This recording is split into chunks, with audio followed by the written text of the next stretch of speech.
क्या आपको पता है 1965 का जंग इंडिया नहीं पाकिस्तान जीता था और पूरा इंडिया पाकिस्तान के कब्जे में चला गया था।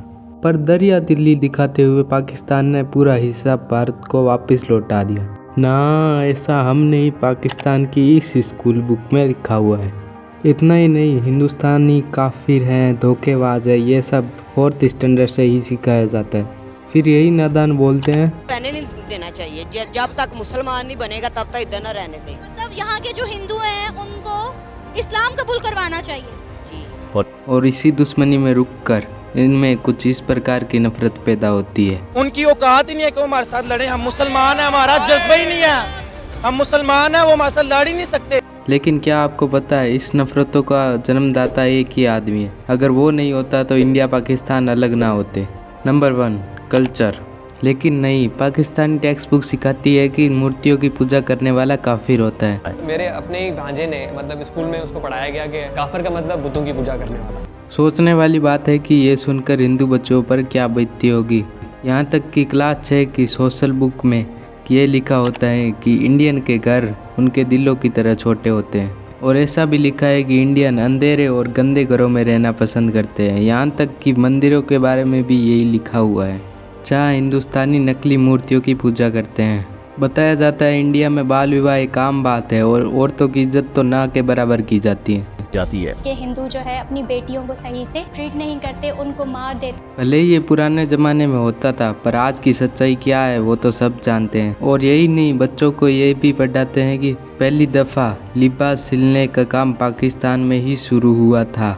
पर रियलिटी देखे तो हर कोई जानता है कि यह आविष्कार इजिप्ट से आया था। Number 2, geography. क्लास 8 की बुक में तो इंडियंस को ही धोखेबाज बताया जा रहा है। मकसद ये था कि किसी न किसी तरह अंग्रेज की गुलामी से निजात मिले, लेकिन हस्बे आदत हिंदू ने मुसलमानों के साथ हर जगह धोखा किया। दरअसल उनका कहना है कि जब ब्रिटिशर इंडिया में राज कर रहे थे तो उन्हें भगाने में मुसलमानों ने साथ दिया था और उसके बदले में पार्टीशन के रूप में हमें सिर्फ धोखा मिला।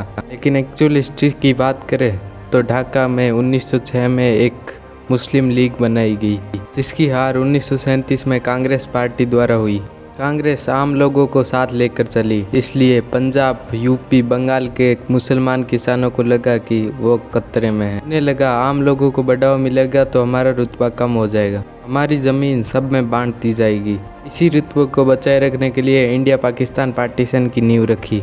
Number 3, history. अब बंटवारा तो हो गया, लेकिन उसका सारा इंजाम उन्होंने हिंदुस्तानियों पर डाल दिया और 11th और 12th में पढ़ने वाले बच्चों को ये सिखाने लगे 11वीं और 12वीं जमात के लिए है। इंसानियत दुश्मन हिंदुओं और सिखों ने हज़ारों बल्कि लाखों औरतों, बच्चों, बूढ़ों और जवानों की इंतहाई बेदर्दगी और संगदिली से कत्ल किया और बेआबरू किया। इतना ही नहीं, इन्होंने तो पूरी हिस्ट्री बदल के रख दी है। जैसे 13वीं सदी में पाकिस्तान में पूरा उत्तर भारत और बंगाल आ गया था, तब अलाउद्दीन ने साउथ तक का इंडिया जीत कर पाकिस्तान में मिला दिया था। और 16वीं सदी तक तो पूरा इंडिया गायब हो गया था। दुनिया के नक्शे में सिर्फ पाकिस्तान बचा था। जो पाकिस्तान बनाई 1947 में था, वो 13वीं और 16वीं सदी में ये कैसे कर सकता है? ऐसा कचरा लिखा गया MD जफर की किताब the text book of Pakistan study. ऐसे ही इनके बिना सिर और पैर वाली हिस्ट्री की हद तो तब हो गई जब इन्होंने बताया कि 1965 की जंग इंडिया नहीं पाकिस्तान जीता था। पाकिस्तान ने कई इलाके जीत लिए और जब इंडिया हार के कगार पे था, इंडिया ने UN से मदद मांगी और पाकिस्तान ने भी युद्ध को रोक दिया और दरिया दिल दिखाते हुए सारे इलाके वापस कर दिए। अब ये सुनकर तो लगता है कि हमारी पंचतंत्र की कहानियाँ भी इससे ज़्यादा लॉजिकफुल और मीनिंगफुल होती है। अब जानते हैं इनके पीछे आखिर था कौन। मोहम्मद जिया-उल हक, जो कि पाकिस्तान मिलिट्री का हेड और बाद में PM बना था। ये एक तरफ तो भाईचारा और दूसरी तरफ दुश्मनी की जड़ें बो रहा था। ध्यान देने वाली बात यह है कि हम यहाँ घर या फैमिली की बात नहीं कर रहे, हम 2 देशों की बात कर रहे हैं। ऐसे एक इंसान एक देश के यूथ को दूसरे देश से इतनी नफरत करने के लिए मजबूर कर रहा है, इससे फ्यूचर भी इफेक्ट होगा। Number 4, social impact. सोचो कि एक लड़का क्लास में बैठा है और पढ़ाता हुआ टीचर उसके बारे में ऐसी बात करते कि सभी बच्चे उसको गलत नज़र से देखे। यही इनके साथ हुआ। ऐसी चीज़ें हम पढ़ते थे तो इस तरह से होता था कि सब क्लास के जो लोग होते थे मेरी तरफ एकदम से देखते थे। दुश्मनी के लेसन तो सोचो आम बात है उनके सिलेबस की।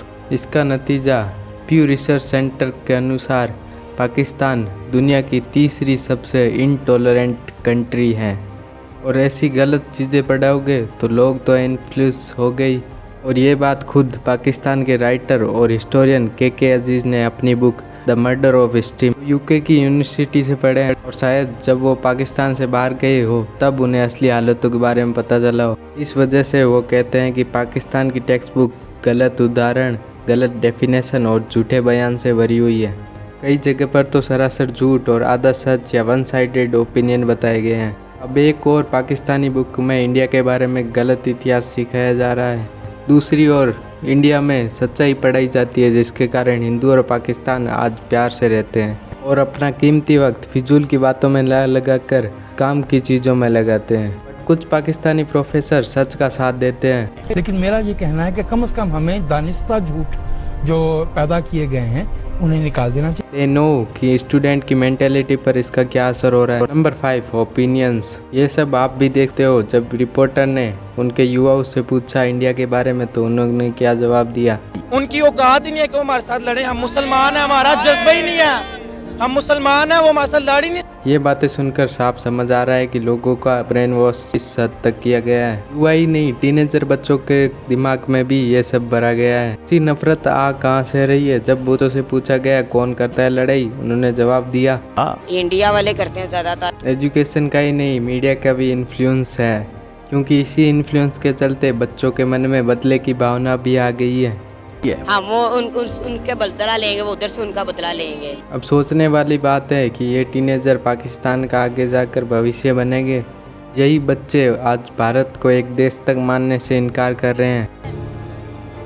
कोई मुल्क नहीं। तो आपको क्या लग रहा है, पाकिस्तान का फ्यूचर सही हाथों में जा रहा है? के बारे में सुनते ही पहली चीज माइंड में क्या? वो हमारा सबसे बड़ा दुश्मन है, पाकिस्तान का सबसे बड़ा दुश्मन है। और क्या नाम है, हमेशा हमारे से हारता रहा है और नफरत फैलाता है। हमारे वहाँ पे मुसलमान बहन भाई हैं, वहाँ पे जुल्म करते हैं। लेकिन पाकिस्तान में आज भी कुछ प्रतिशत जर्नलिस्ट है जो कि लॉजिक का साथ देते हैं। अब इलाज क्या है? वो हिस्ट्री जिसको बावजूद मर्डर किया गया, वो हिस्ट्री जिसको बावजूद डिस्टॉर्ट किया गया या रोमांटिसाइज किया गया। इसके साथ पाकिस्तान की एक मशहूर मैगजीन डॉन ने एक रिपोर्ट तैयार की। इसमें 100 से ज़्यादा टेक्स्ट बुक को छाना, स्कूलों में जाकर टीचर्स एंड स्टूडेंट का इंटरव्यू लिया। इसके साथ वो कई मदरसों में भी गए। इनमें पढ़ाया जाता है कि दुनिया के बढ़ते इन्फ्लुएंस से इस्लाम को खतरा है। ऐसी सारी बातें टेक्स्ट बुक में छपी हैं। इस सब नफरत को बुक्स में छापने का कारण क्या हो सकता है? हाँ, पॉलिटिक्स। Number 6, conclusion. इस पॉलिटिक्स के कारण भले ही पाकिस्तान ने इंडिया के खिलाफ एजुकेशन में नफरत की जड़ बोई हो, और आज उन्हीं जड़ों से बड़ा हुआ पेड़ का नतीजा पाकिस्तान के युवाओं को भुगतना पड़ रहा है। ऐसी सोच उनकी तरक्की के बीच तो आ रही है, लेकिन उनके बच्चों को काम की अपॉर्चुनिटी किसी और देश में मिली तो वे इसी गलत नॉलेज के साथ जाएंगे। तो इस वीडियो में हमने बताया कि कैसे सरहद पार पाकिस्तानी टेक्स्ट बुक में गंदा इतिहास पढ़ाया जाता है, और इससे युवाओं को माइंडसेट देखकर लगता नहीं है कि इंडिया और पाकिस्तान कभी दोस्ती कर पाएंगे। पर हम यही होप करते हैं कि हर एक इंसान दूसरे इंसान को इंसानियत की नज़र से देखे। हिंदू, मुस्लिम, सिख, ईसाई सब है भाई भाई।